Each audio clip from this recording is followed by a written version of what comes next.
Seluruh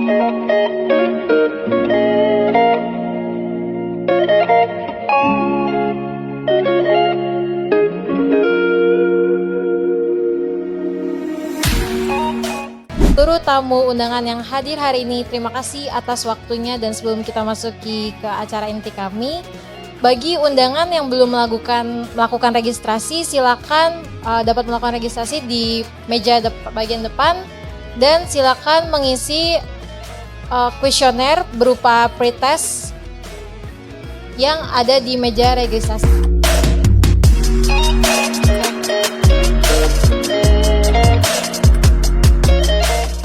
Kita juga ada sponsorship dari Pertamina, jadi semua kegiatan kita ditanggung oleh Pertamina karena Pertamina juga menyadari bahwa ini program pemerintah yang harus disupport.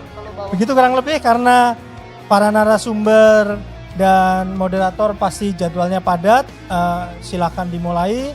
Dari lubuk hati saya yang paling dalam, saya berterima kasih, dan banyak sekali pasti kekurangan acara ini, entah mungkin ada yang datang saya lupa menyapa, saya minta maaf, ini masih perdana, mudah-mudahan kalau bisa ke depan kita laksanakan lebih baik. Terima kasih.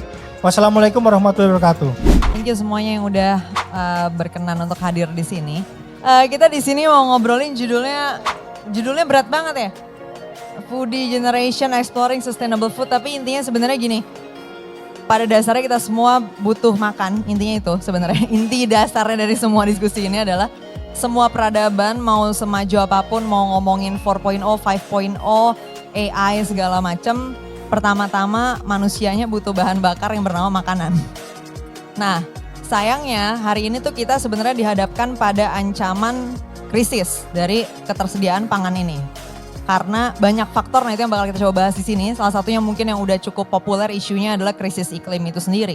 Yang kemudian menyebabkan produksi pangan tidak seperti biasanya lah gitu ya. Tidak senormal yang seharusnya, dan akhirnya di situ menjadi tantangan baru buat kita bisa memenuhi kebutuhan pangan kita. Sederhananya itu sebenarnya yang mau kita coba diskusikan di sini. Dan saya sendiri, Kania sebagai moderator, akan mencoba moderasikan diskusi hari ini bersama dengan para ahli pangan yang bakal bentar lagi saya panggil ke depan sebagai para narasumber kita. Boleh kita mulai dari Pak Burhan dulu. Beliau ini dari IPB ya, food expert dari IPB nih. Tepuk tangan dulu. Di sini boleh Pak, mungkin ya di sebelah aku aja, nanti kita gantian selang-seling. Ya, berikutnya boleh Bu Ega. Ya, dari Badan Pangan nih Bu Ega, silakan boleh tepuk tangan dulu. Ya. Ya, dan yang terakhir ada Mas Sinung dari BRIN. Jadi researcher dari Badan Riset. Ya, silakan. Mas Sinung boleh duduk. Ya. Oke, nantinya sebelum kita bakal tanya jawab dan ngobrol-ngobrol, saya bakal kasih kesempatan buat Pak Burhan, Bu Ega, dan Mas Sinung untuk sharing dulu ya, nanti sekitar 5-10 menit. Nanti aku izin timekeeping ya, jadi nanti aku bakal bilang kira-kira 2 menit lagi, 3 menit lagi. Kita langsung aja, nanti kita akan mulai dari Bu Ega. Bu Ega di sini bakal cerita kenapa sih isu pangan ini jadi penting untuk kita bahas hari ini, apa sih masalahnya, kenapa sekarang juga mungkin timingnya bahwa kita harus membicarakan ini. Dan terutama mungkin dari pengalaman Ibu Ega bisa di-share juga data-datanya sebenarnya kondisi ketersediaan pangan kita tuh hari ini gimana. Tapi ini ngobrolnya santai aja, jadi nanti Bu Ega boleh kalau di tengah presentasi mau ngajak ngobrol audiens dulu, mau tanya jawab dulu juga boleh. Intinya dibawa casual aja Bu Ega, boleh. Silakan.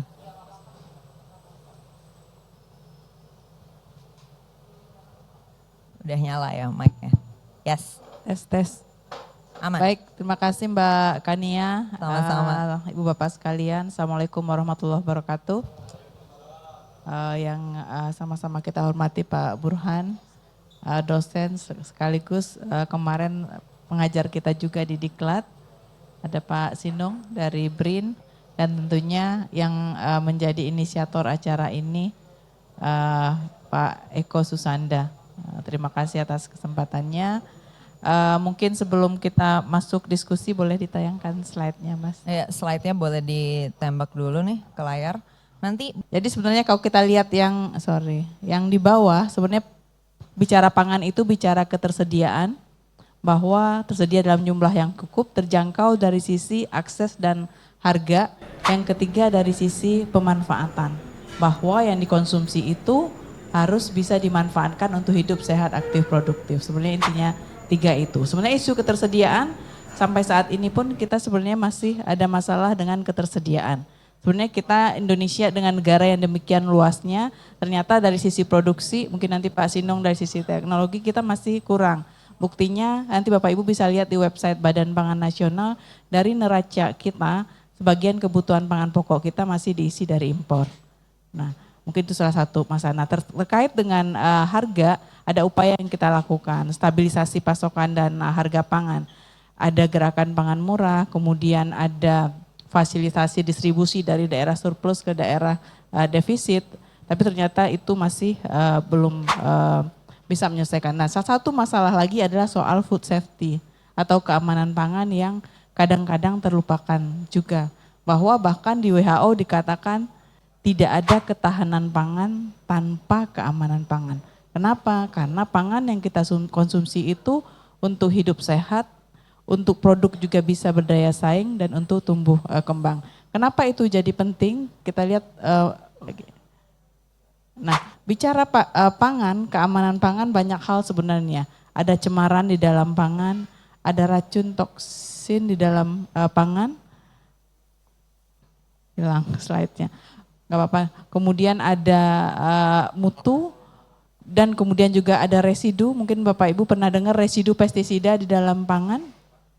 Dan juga ada informasi tentang pangan. Jadi informasi pada pangan itu, baik pada label maupun pada iklan, seringkali juga ada yang misleading atau menyesatkan. Maka kemudian di dalam undang-undang pangan, bahwa keamanan pangan itu tidak hanya soal terhindar dari cemaran biologi, cemaran kimia, cemaran lainnya, tapi juga untuk menjamin informasi tentang pangan itu yang benar dan menyesatkan. Kadang ada iklan yang berlebihan, terus menjadi pola konsumsinya jadi salah, seolah-olah makan ini bisa menyembuhkan semua penyakit dan seterusnya. Dan yang satu lagi, bahwa keamanan pangan juga tidak bertentangan dengan agama dan keyakinan. Mungkin ada yang vegan, kemudian juga terkait dengan halal dan seterusnya. Next. Nah, kenapa itu jadi penting? Di next aja. Di next aja semuanya. Nah, kita masih dihadapkan pada masalah ini. Keracunan sering terjadi. Usai buka bersama 7 anak di Tulung Agung diduga keracunan. Polisi tetapkan tersangka kasus keracunan di mana? Diklik aja semua, Mas. Kemudian kita juga mungkin baru-baru pernah dengar ada roti yang kemudian menggunakan pengawet yang bukan untuk pangan. Nah, artinya kita punya banyak masalah. Pernah dengar kasus jamur enoki yang diimpor dari luar tercemar bakteri Listeria. Dan itu semua menyebabkan masalah-masalah keamanan pangan dan beban ekonomi. Nah, mungkin kita biar untuk menghemat waktu. Jadi intinya banyak hal terjadi terkait dengan dampak keamanan pangan. Dan WHO mengatakan bahwa rata-rata 1.600.000 orang sakit setiap hari akibat konsumsi pangan yang tidak aman. Ada 200 jenis penyakit yang bisa disebabkan oleh pangan yang tidak aman. Bahkan anak di bawah 5 tahun juga meninggal dunia karena tidak mengkonsumsi pangan yang aman. Jadi dampaknya tidak hanya pada dampak kesehatan, tapi juga ada beban ekonomi. Kita lihat bahwa dampak ekonomi itu, laporan dari Badan POM, itu sekitar 2,9 triliun per tahun ada pangan yang tidak aman kemudian dimusnahkan sia-sia.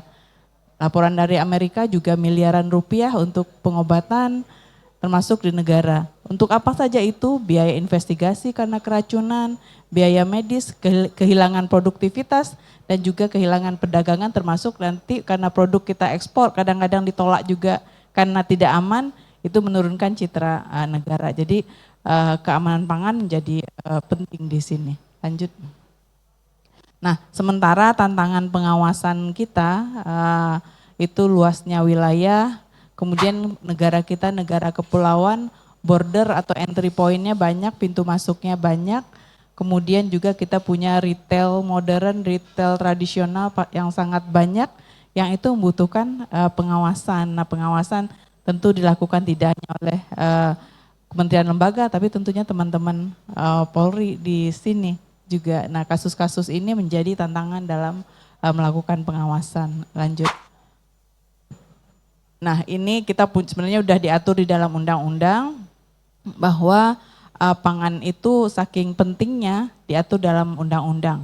Ada undang-undang pangan yang kemudian diubah di undang-undang cipta kerja. Di situ diatur soal ketahanan pangan, diatur soal keamanan pangan, dan diatur juga soal label dan iklan pangan. Lanjut. Nah, di undang-undang, mungkin bicara undang-undang ini agak kurang menarik, tapi nggak apa-apa di-quote sedikit, bahwa sebenarnya pangan itu diselenggarakan selain untuk meningkatkan produksi, nanti mungkin Pak Sinong akan terkait dengan produksi, tapi juga bahwa menyediakan pangan yang beraneka ragam, yang aman, bermutu dan bergizi. Jadi ini menjadi PR kita semua. Dan satu lagi adalah untuk meningkatkan daya saing, karena pangan juga komoditas dagang. Kita banyak laporan dari Uni Eropa, produk pala kita misalnya itu ditolak karena produk-produk perikanan juga kita kadang-kadang karena tercemar merkuri ditolak. Nah, itu tidak hanya beban ekonomi, tapi tentu citra negara kita. Jadi keamanan pangan jadi penting di sini. Lanjut. Nah, siapa saja yang berperan, bahwa di undang-undang dikatakan pemerintah pusat, pemerintah daerah, dan setiap orang. Jadi keamanan pangan itu tidak hanya tanggung jawab pemerintah pusat, pemerintah daerah, tapi setiap orang yang terlibat di sepanjang rantai pangan itu bertanggung jawab. Nah, lanjut, nanti mungkin di gambar ini kelihatan bahwa pangan itu kan sebenarnya sejak budidaya. Sejak dari pertanian, kemudian diolah, bisa diolah minimal, bisa masuk ke pabrik, masuk ke transportasi, distribusi, retail, sampai ke konsumen. Di undang-undang di PP dikatakan bahwa setiap orang yang terlibat di sepanjang rantai pangan bertanggung jawab terhadap keamanan pangan. Maka kemudian di WHO sering dikatakan food safety is everyone business. Jadi pelaku usaha bertanggung jawab untuk memproduksi pangan yang aman, kemudian pemerintah mengawasi, yang di retail juga menjamin bahwa diproduksi dengan bagus, tapi di retail tidak ditata dengan baik, tidak disimpan, harus simpan suhu dingin, harus simpan suhu ruang, terhindar dari cahaya matahari, nanti produknya sampai konsumen. Nah, konsumen juga harus ada awareness bahwa, maka kemudian edukasi keamanan pangan menjadi penting, karena dampaknya tadi penyakit dan juga beban ekonomi. Jadi ini yang ingin kita tekankan, bahwa dan ini pun bermanfaat bagi petani. Ketika produk bisa dipasarkan, tidak ada reject, akan meningkatkan kesejahteraan petani, harga pun akan menjadi stabil. Nah, kemudian kita juga harus membina bahwa pertaniannya, budidayanya juga harus benar.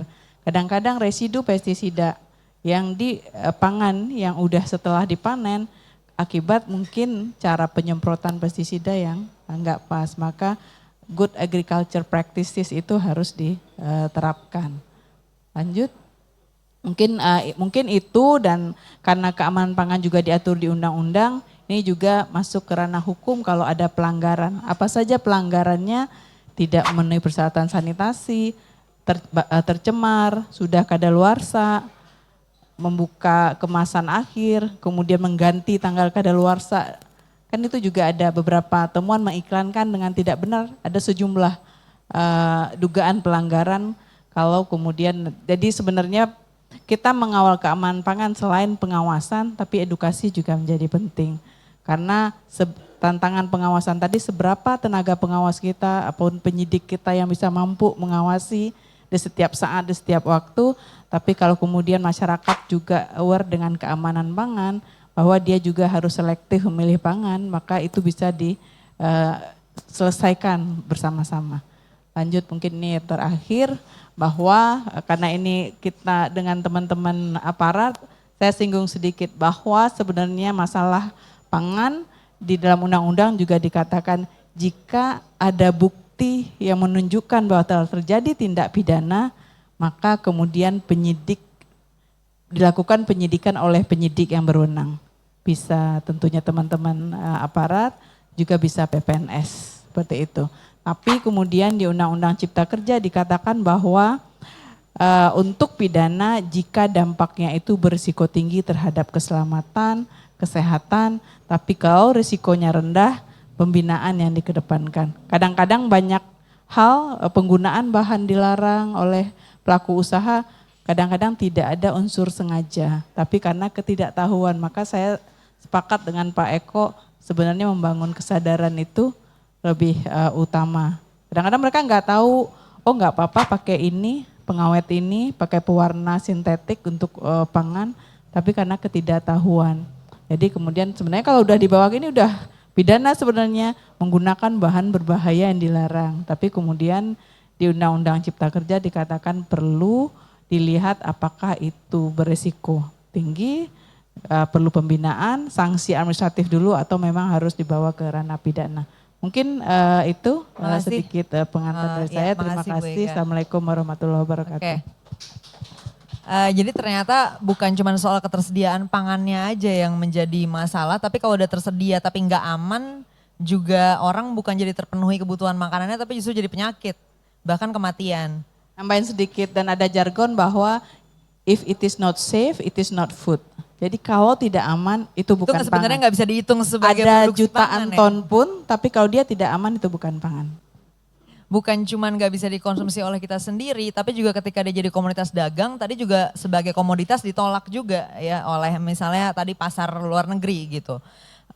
Artinya nggak cukup hanya bicara soal apakah kita bisa memenuhi kebutuhan secara produksi kuantitasnya, tapi juga standar keamanannya gimana nih. Dan kelihatannya kita punya masalah juga di situ gitu ya Bu Ega. Oke, nanti kita akan coba diskusi lebih lanjut soal itu, tapi kita pindah dulu ke Pak Burhan yang bakal sharing tentang, jadi salah satu, mungkin aku bisa bilang salah satu pilar yang menopang produksi pangan itu pertanian lah ya. Iya betul. Pak Burhan. Salah satu apa justru utama nih mungkin bisa dibilang? Utama ya? Utama. Pak Burhan boleh agak kencang dikit mungkin ngomong? Yang utama. Iya. Yang utama ya, nggak kedengeran. Oke, jadi dengan pertanian sebagai pilar yang utama untuk produksi pangan, aku taunya kita tuh sekarang udah jarang banget ada generasi baru yang betul. bertani gitu, yang menjadi petani atau mungkin dalam konteks ini sebenarnya yang menggarap pertanian lah. Mungkin dia nggak harus sebagai petani itu sendiri, tapi misalnya dia membangun industri pertanian itu juga regenerasinya tuh kurang ya? Iya betul. Jadi begini Kak Kania, jadi kalau bicara tentang ketersediaan pangan, kita diingatkan ini. Sebenarnya acara ini mengingatkan kita semua. Pertama, kita harus bersyukur. Kenapa? Karena sebagian besar orang tua kita yang jadi petani itu adalah pejuang-pejuang pangan. Karena beliaulah kita bisa sampai di hari ini. Nah, masalahnya beliau para pejuang pangan itu mulai berguguran. Sudah satu-satu Kak Kania. Udah menua ya, udah harus pensiun. Rata-rata sekarang umur petani kita sekitar 50 tahun ke atas. Ya. Sudah mendekati masa pensiun lah kalau di lembaga ya. Jadi ini yang disebut dengan bahaya laten atau bahaya yang tersembunyi, yang suci. Tidak rame-rame, tapi kalau bahaya ini tidak diingatkan oleh kita melalui forum ini misalnya, maka kita akan berada pada kondisi di mana yang disebut dengan silent tsunami. Lebih parah dari tsunami. Karena ini senyap. Tiba-tiba kita di dapur kita nggak ada beras. Tiba-tiba di kulkas kita kosong. Nggak ada daging dan sebagainya. Lalu mau kemana? Nah, oleh karena itu perlu ada perubahan pola berpikir dalam memandang pangan ini. Kalau selama ini, maka Kak Kania, saya mengusulkan dua model mungkin bisa menjadi solusi nanti. Yang pertama, memandang pangan tidak hanya pada pertanian. Jadi merubah pola pikir pertanian ke agribisnis. Ini pola pikir berbeda. Kalau pertanian kepada anak-anak muda, mereka pikirannya adalah di sawah mencangkul gitu ya, membajak. Betul. Ya. Padahal kalau itu dirubah mindsetnya menjadi agribisnis, maka agribisnis itu adalah mulai dari hulu, dari mulai benih, pupuk, sarana produksi, kemudian baru ke budidaya yang lumpur-lumpur tadi, kemudian ke hilirnya termasuk kafe ini, itu bagian dari sistem agribisnis pangan. Pak Burhan, aku boleh motong dikit sampai Boleh. sini. Tadi pengen nanya sih, ada nggak sih kayak estimasi angkanya, misalnya kayak dalam berapa tahun lagi nih kalau nggak ada regenerasi petaninya 0 gitu. Atau ada projection, nih kayaknya udah Ya. tinggal berapa persen Kalau sebenarnya. rata-rata umur petani kita 55 tahun, ya umur hidup orang Indonesia itu kalau tidak salah 70 tahunan ya sekarang ya. Dari 68 naik ya tidak mendoakan ya. Tapi itu sekitar berapa tahun dari 55 ke 70 kira-kira, tahun. 15 tahun ya. Kita menuju Indonesia Emas berapa tahun lagi? 21. Ya, mungkin bisa begitu. Padahal Mbak Kania, pada tahun-tahun ini kita mendapatkan berkah yang sangat baik, yaitu adanya bonus demografi. Bonus demografi itu artinya bahwa penduduk yang produktif itu sekitar 70%-an di Indonesia sekarang. Tapi dari yang produktif itu proporsi yang masuk ke agribisnis ini Itu sangat pertanyaannya. sedikit gitu. Nah, itu yang perlu kita harus kaji. Kalau data sekarangnya udah ada. Seandainya 70% itu bisa masuk ke pertanian, itu akan luar biasa pangan kita, ya. Kalau data sekarangnya berapa persen sih di generasi misalnya di usia-usia 20, 35 yang udah ke agribisnis gitu, ada nggak perkiraan? Kalau data itu mungkin harus kita Harus kaji, dicek lagi. tapi Kementerian Pertanian itu punya target untuk anak-anak pertanian ini, anak-anak muda yang masuk ke pertanian itu, kalau tidak salah targetnya itu 2 juta anak muda petani, atau yang disebut dengan petani milenial itu. Berarti ukurannya kalau itu 2 juta, berarti berapa persen dari populasi petani kita, itu pasti luar biasa. Dan program ini harusnya terus bergulir karena anak-anak muda ini kalau tidak diberi pemahaman tentang agribisnis hanya pada pertanian maka tingkat keengganannya sangat tinggi untuk masuk ke pertanian. Yang kedua, solusi yang kedua, memahami pertanian itu bukan hanya pada aspek budidaya. Petani itu tidak hanya bergerak yang disebut petani, konsepnya kalau petani kan yang bertani saja Kak Kania. Nah, maka solusi yang kedua adalah merubah petani menjadi seorang wirausaha tani atau disebut dengan wiratani. Agri melakukan sesuatu saja. Nah, kalau wiratani itu dia melakukan tapi dia juga berpikir mencari cara-cara baru dalam melakukan itu.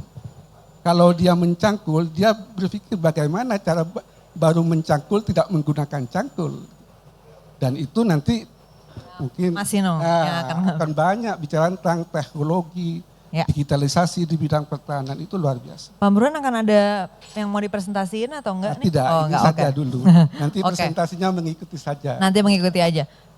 Satu lagi, ini kan tadi kita bicara penyediaan pangan, sebenarnya kan sumber pangan bisa di luar dari produk tani ya, misalnya Betul. kayak produk laut gitu. Betul. Itu kita masukkan juga ke dalam term agribisnis Iya, ini. betul. Oh gitu ya. Jadi merubah dari sektor tanaman pangan, peternakan yang selama ini terpisah-pisah, Ya. kemudian menjadi Harusnya jadi satu satu konsep payung baru besar ya. agribisnis yang kita sebut sebagai mega sektor. Oke. Jadi kalau mega sektor berarti Indonesia jadi gerakan oleh mega sektor itu. Dan itu sekarang belum maksimal atau bahkan belum digarap gitu ya, Pak Burhan? Sudah mulai beberapa. Sudah mulai ya? Oke, ada beberapa aktor yang udah masuk Iya, dan betul. kalau nggak salah ada juga ya startup yang kayak misalnya kayak e-fishery itu kan Betul. dia bekerja di situ ya, Fishwalk, bergerak di bidang itu. e-fishery, Iya, Tani Hub ya. iya Tani Sudah Hub banyak. betul. Jadi Ini sudah bukan ada juga menyebut itu ya Pak. sudah ada generasi muda juga yang mulai masuk ke situ tapi masih Betul. kurang banyak. Betul. Masih harus lebih banyak Masih lagi butuh gitu ya. banyak. Masih butuh banyak. Ada lagi Pak Burhan mau disampaikan dulu sebelum nanti. Sementara itu. Oke, kita lempar dulu ke Mas Sinung berarti sekarang. Mas Sinung nih dari BRIN, beliau tadi cerita mungkin akan ngomongin tentang Betul. Tapi spesifik pertanian atau yang lain-lain juga termasuk nih Mas Sinung? Oke, ini Oh ini mau dipresentasiin dulu ya? kami di Periset ini sekarang ada organisasi baru namanya BRIN. Petani milenial kalau mau pakai boleh silahkan. Nah gitu. Ini jadi nanti hasilnya tuh termasuk prediksi gitu ya, misalnya Bisa. kayak ini apakah panennya baiknya di bulan apa, penanaman bulan apa Betul. gitu ya. Istilah-istilah pertanian yang seperti saya bahas tadi. Hortikultura, apa ini hortikultura? Baru tahu 2-3 minggu lalu gitu kan Pak.